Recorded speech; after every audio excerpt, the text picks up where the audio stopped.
Hello, I'm Val Sarah, a past international president of Zonta International and currently the chairman of the Centennial Anniversary Committee. Our committee has been asked to help to create an international history, our centennial history. We've also been asked to propose events to celebrate the centenary in 2019.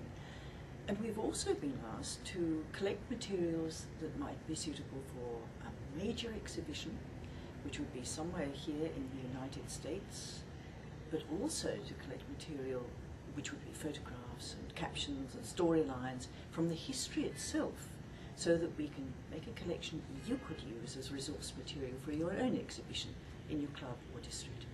Now, when committee consultant Beryl McMillian and I were in Oak Brook at the headquarters recently, in Oak Brook in the state of Illinois, we met with quite a few very interesting people. And the first was Doug Sykes, publisher of Acclaim Press, to discuss the history book.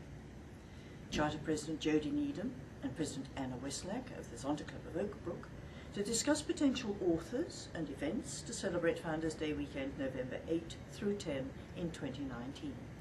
We also met conservator April Han-Lanford regarding preservation of our collection of archives and artifacts at headquarters, and District 6 members at a history working bee to review visual and audio materials from 1920 through to the present day. And now here are some interviews with some of the participants from that working bee. So I was wondering if you could just give me a little overview of who you are and what we're doing here today. Sure.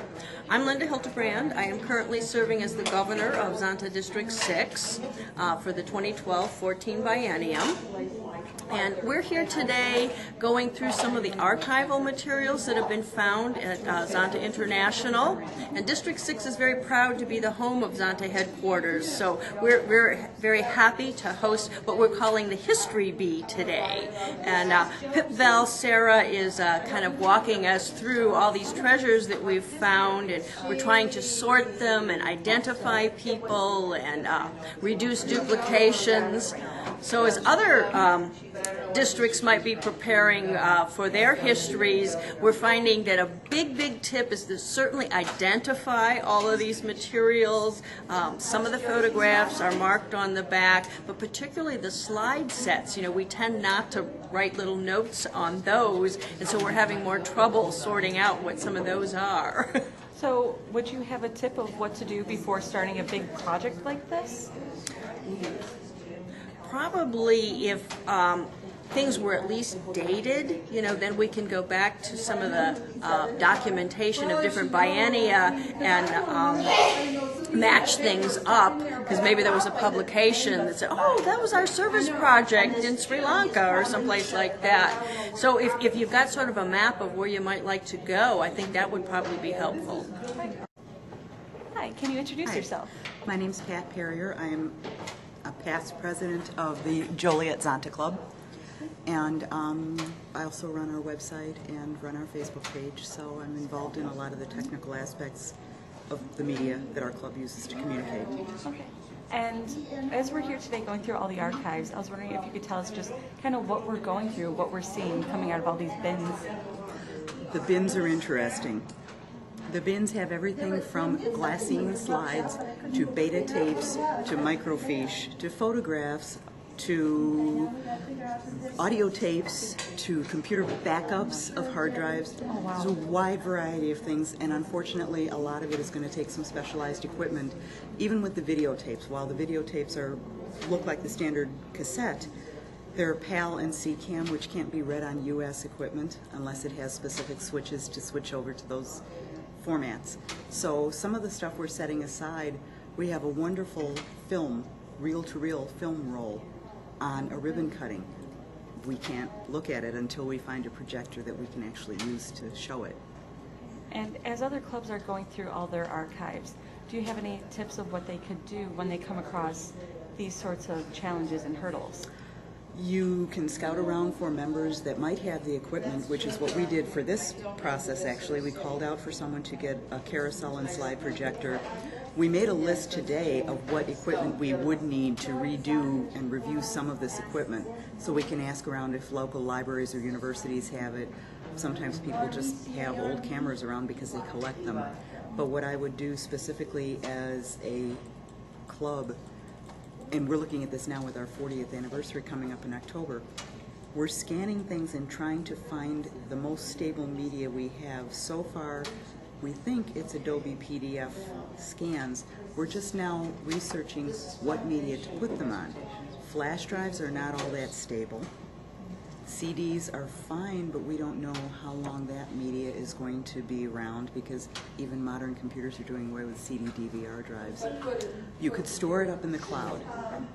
For right now, what they might want to do, since this is the Centennial year, is to scan their documents in PDF formats, put them up on the cloud either with Google or one of the other services, free services, and then as we get more into what media will be lasting, we can take them down from the cloud and put them in that permanent media.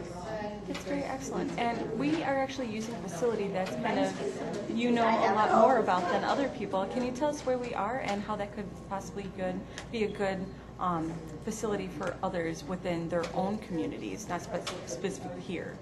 We are in the Lewis University campus at Shorewood, Illinois. It's an 8,000 square foot building that I run, and we have smart rooms. We have a smart board behind us. We have a DVD VCR combo. We've been using the internet. We've been using an old-fashioned slide projector. This building is equipped with most of the modern things that you need to read this media. It is not equipped with the more historical things. So what I would say to a club too is, if you have a lot of things to go through, contact your local community college, contact your local school. Maybe your grade school or high school would agree to loan you the room for the day, and they would have more high-end technology that you could take advantage of. But I would source out other members to say, hey, you have an old 8mm projector. Do you have an old, we could have used a boombox. We have a lot of cassette tapes. We don't have a boombox here, do you? So it's something as simple as that. But reach out to your members first, then reach out to your community. Tell them what you're doing. Tell them it's Zonta's 100th anniversary. And they may be inclined to help you out. Thank you. Hi, can you introduce yourself? I'm Laura Baker from the Indianapolis Zonta Club. I have been a member since 2009.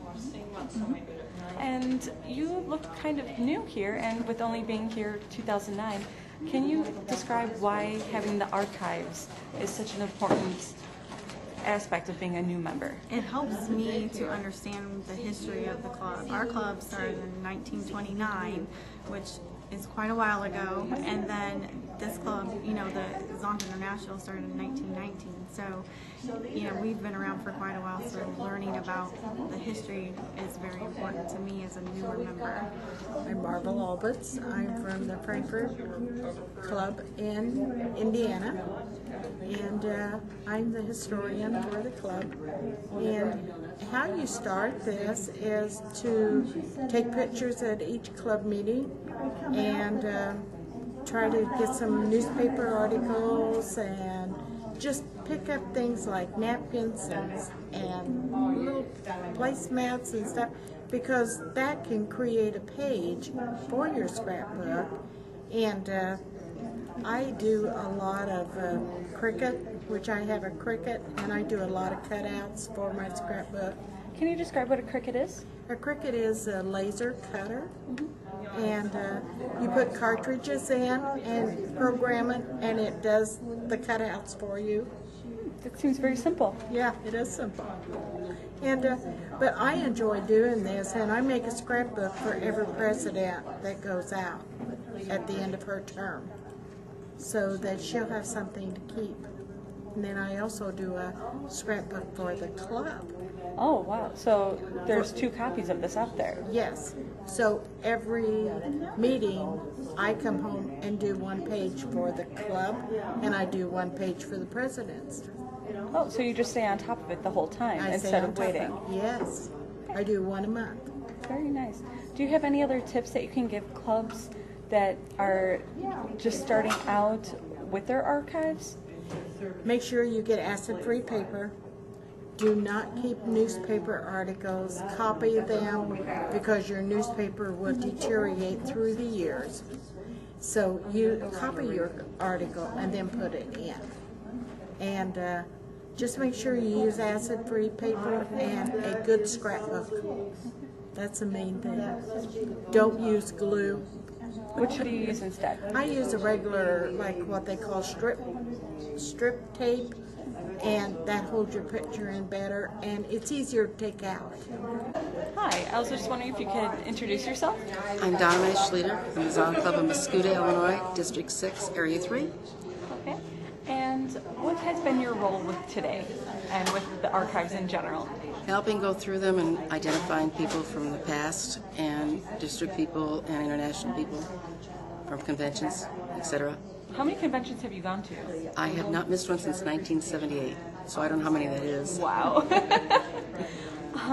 And just what has been your role with today? You said that you've been helping identify people, so what have you been really seeing?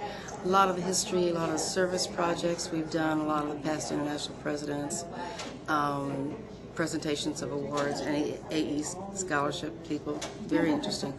Lots of archives. Anything that's really stood out for you today? I guess I was overwhelmed with how many boxes there were with how much memorabilia in it. It was very, very fantastic that it's survived all these years. And we've had a lot of help. I've seen a few members of your club. Can you tell me how this has impacted your club? There's 4 of us, and we've all treasured Zonta.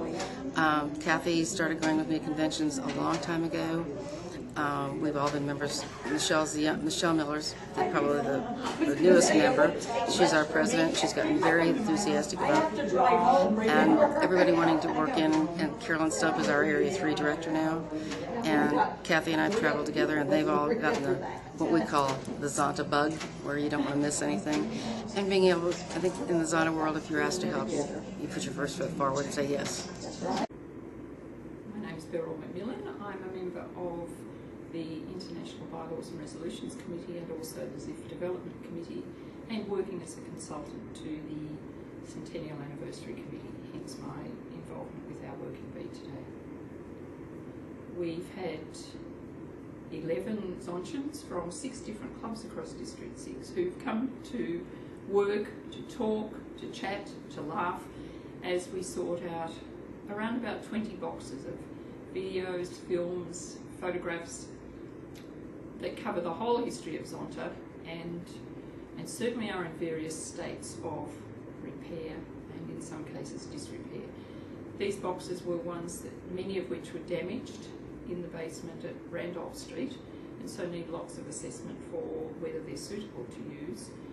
They certainly need to be stored, to be catalogued, to be checked out for their usability.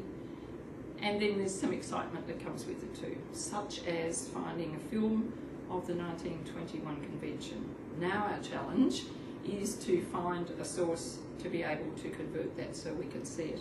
And we hope that there'll be some valuable footage there that can be used and shared with Zontians across the world. So it's been a fun day, a hard-working day, and I thank so much those Zontians and our staff members who joined Pip, Val and I for a fun and hard-working day. Our visit was a happy and productive one. We were working with the talented and very professional staff at Zonta International Headquarters. So we look forward to telling you the next news from our next visit.